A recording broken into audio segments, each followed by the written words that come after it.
ये सवाल है आपका चुनौती है कि मुट्ठी भर 4 लोग 32 लोगों को मार करके भारत के दहलीज से लाश में तब्दील करने के बाद पाकिस्तान में एंट्री कर लेते हैं। तो ये सवाल है मेरा सरकार है, बशर्ते सरकार पर कहीं आंच नहीं आनी चाहिए, सरकार बच जाए, देश रहे न रहे उससे इनका कोई लेना देना। इसका वैभव पिस गया, पूरा देश का सिस्टम पिस गया, पूरा देश का विकास पिट गया, पूरा देश का शिक्षा पिट गई, कल कारखाने पिट गए, उद्योग धंधे पिट गए, सारी कंपनियां प्राइवेट कंपनियों के हाथ में सारा सरकारी सिस्टम बेचा जा रहा है।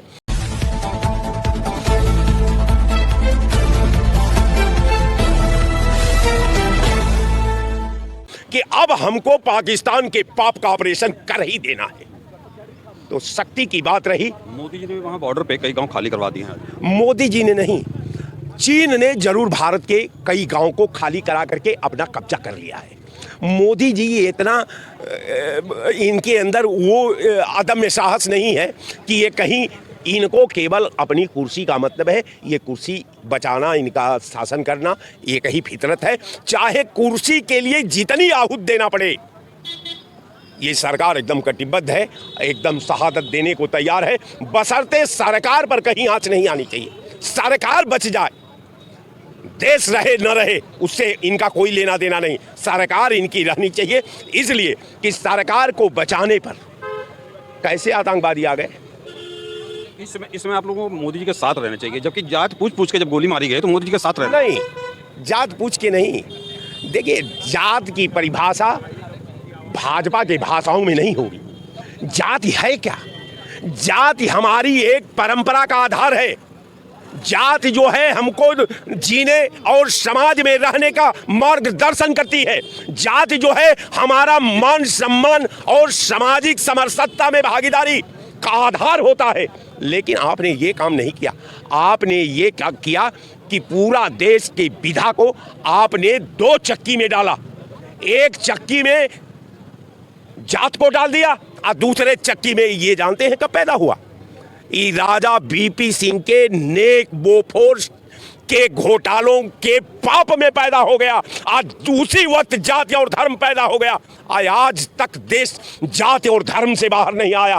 पूरा देश का वैभव पिस गया, पूरा देश का सिस्टम पिस गया, पूरा देश का विकास पिट गया, पूरा देश का शिक्षा पिट गई, कल कारखाने पिट गए, उद्योग धंधे पिट गए, सारी कंपनियां प्राइवेट कंपनियों के हाथ में सारा सरकारी सिस्टम बेचा जा रहा है। अभी फिर भी भारत महान, भाजपा महान, इसके समर्थक महान।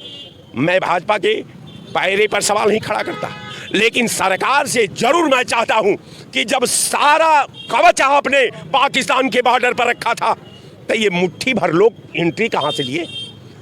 पाकिस्तान की किस दिशा से एंट्री हुई? आपकी इंटेलिजेंस ब्यूरो क्या कर रही थी? आपकी गुप्तचर एजेंसियां क्या कर रही थी? आपका फोर्स क्या कर रहा था? आपकी सरकार क्या कर रही थी? आपके लोग क्या कर रहे थे? रोज हमारी हत्या होती रहेगी, 30, 40, 50। कभी हमारा सैनिकों की हत्या होगी, कभी वहां के आम लोगों की हत्या होगी, कभी कुछ होगा। यही सरकार आपका है। सरकार में नैतिक दम की जरूरत है, उसके ईमानदारी की जरूरत है, उसका सरकार का धार्मिक पक्ष की जरूरत है।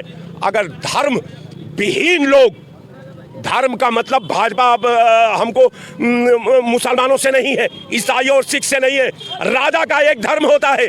जब मर्यादा पुरुषोत्तम राम के सामने सीता के चरित्र पर सवाल उठा तो उन्होंने राज धर्म का पालन किया और सीता को उन्होंने पुनः वन में भेज दिया। जबकि राम जानते थे कि सीता अग्नि परीक्षा में पास हो गई है, सीता पर कोई इस तरह का आरोप नहीं लग सकता। सीता पाक थी, लेकिन इसके बाद उन्होंने राजधर्म का पालन किया और सीता को उन्होंने त्यागा।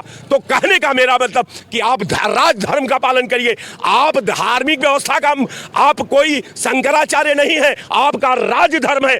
ये सवाल है आपका चुनौती है कि मुट्ठी भर 4 लोग 32 लोगों को मार करके भारत के दहलीज से लाश में तब्दील करने के बाद पाकिस्तान में एंट्री कर लेते हैं। तो ये सवाल है मेरा सरकार से कि आखिर आप क्या कर रहे हैं? आपके दलील से हमारे जैसा व्यक्ति सहमत नहीं है। तो अब कहने का मतलब कि 370 को देश ने आहूत दे दी आपके कथनानुसार। तो अब तो सवाल उठता है ना कि अब ये सवाल जनता पूछना चाहती है कि 370 को आप जो है ख़त्म कर दिए। आपने देश के सामने कमिटमेंट किया था, आपने वादा किया था कि हम जम्मू कश्मीर और कश्मीर के दोनों अंचल में हम भ्रष्टाचार और आतंकवाद को ख़त्म कर देंगे। तो भी सवाल तो खड़ा हो गया कि 370 भी देश ने खो दिया। आप न भ्रष्टाचार वहाँ ख़त्म कर पाए, न आप वहाँ आतंकवाद ख़त्म कर पाए।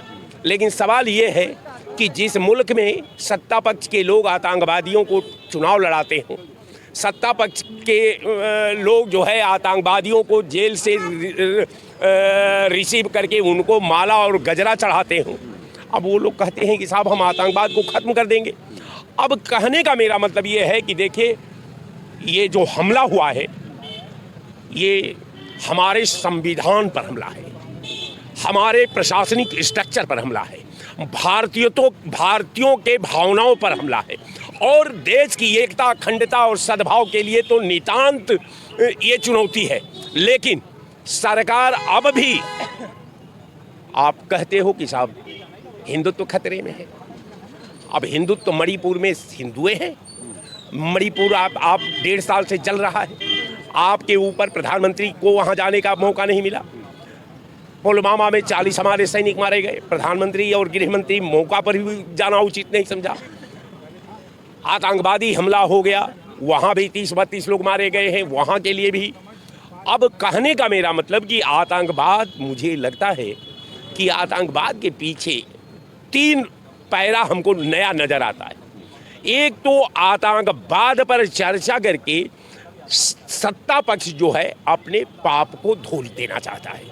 दूसरा, आतंकवाद में उनको उनके कुर्सी के लिए लाभप्रद ये मुद्दा है आतंकवाद।